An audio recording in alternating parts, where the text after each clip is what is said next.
Queridos irmãos, a paz do nosso Senhor e Salvador Jesus Cristo. Quero compartilhar com vocês uma breve reflexão sobre duas parábolas que o nosso Senhor Jesus nos contou. A primeira delas está no Evangelho segundo escreveu São Lucas, no capítulo de número 15, é a parábola do filho pródigo.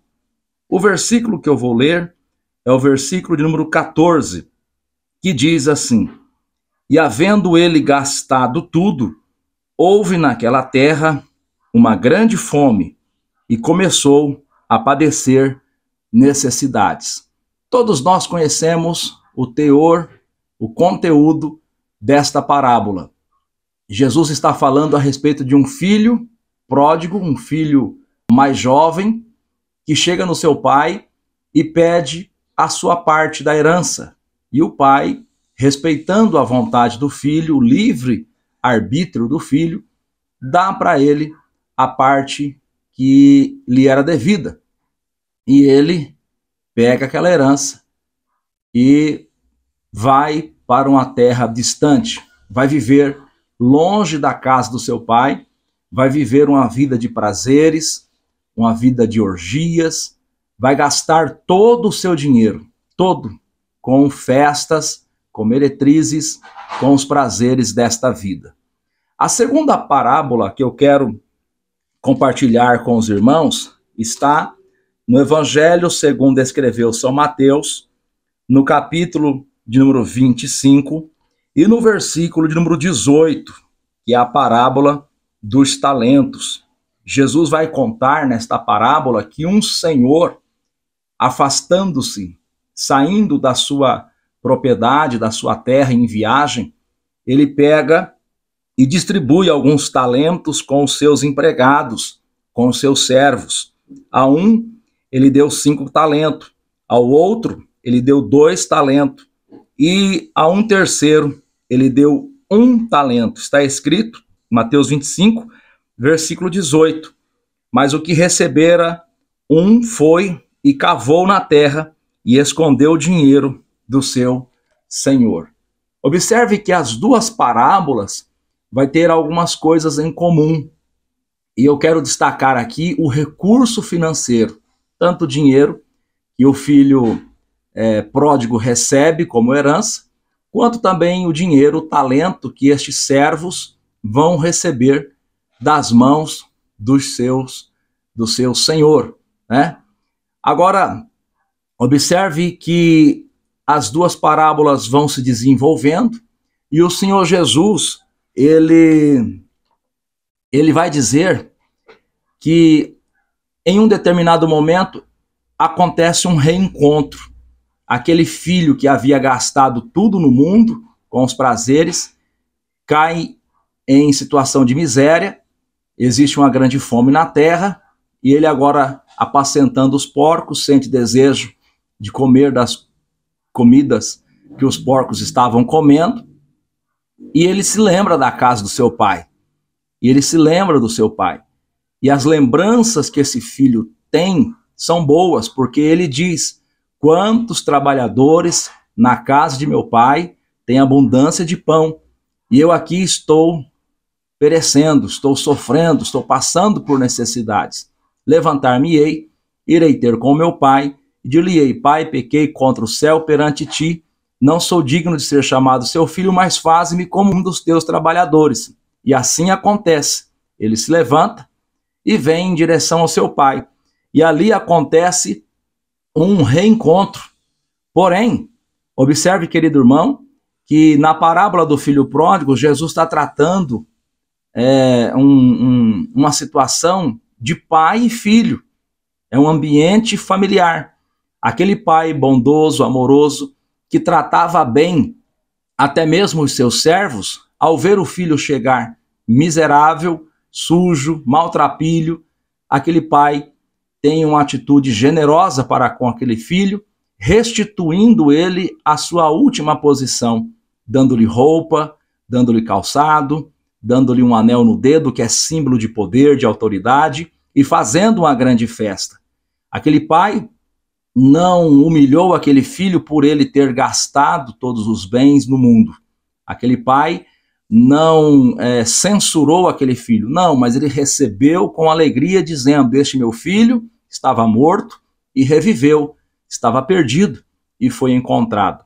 Agora observe a parábola dos 10 talentos, que também existe um reencontro. Aquele senhor que havia partido em viagem volta e requer uma prestação de contas por parte dos seus servos.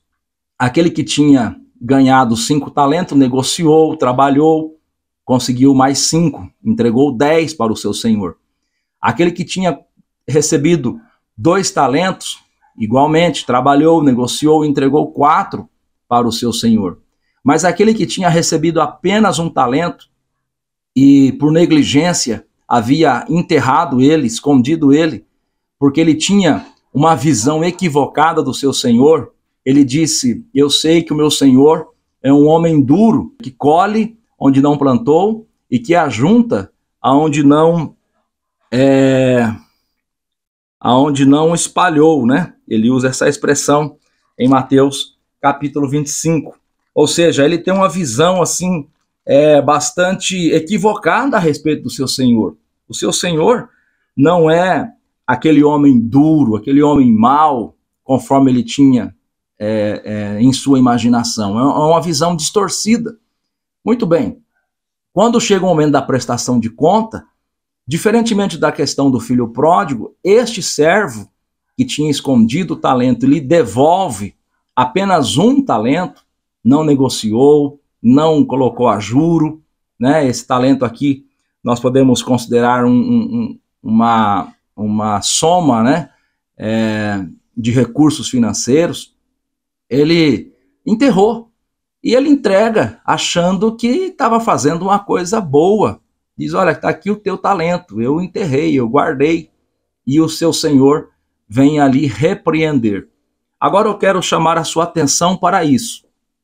Olhando pela ótica humana, natural, este servo foi mais prudente do que o filho, porque o filho gastou tudo que ele tinha recebido, voltou para casa sem nada.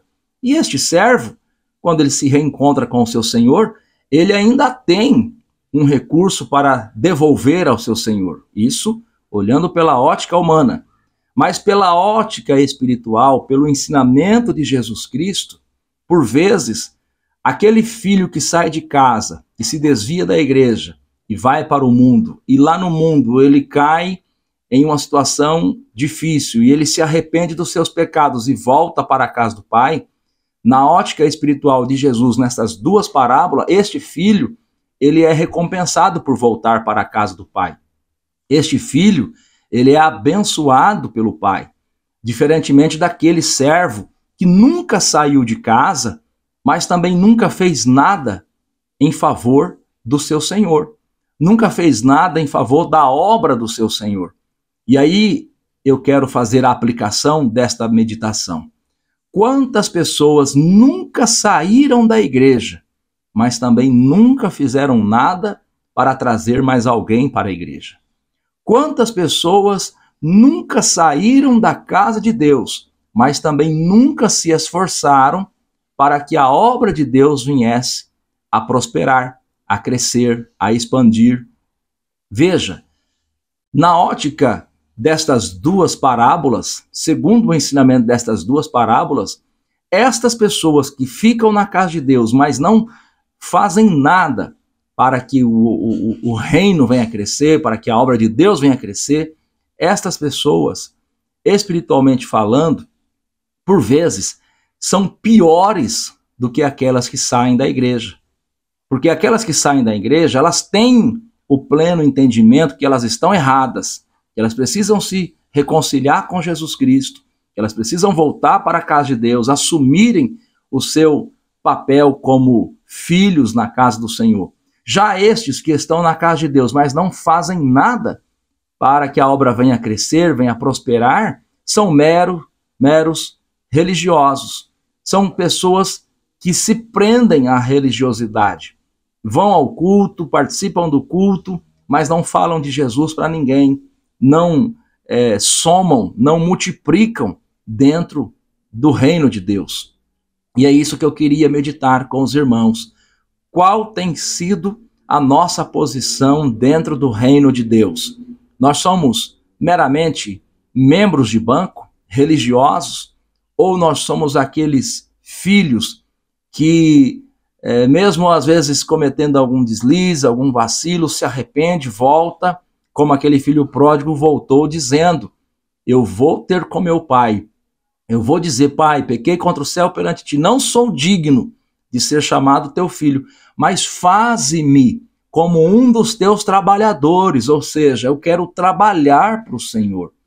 Eu quero, de alguma maneira, demonstrar a minha gratidão por ser aceito pelo Senhor trabalhando.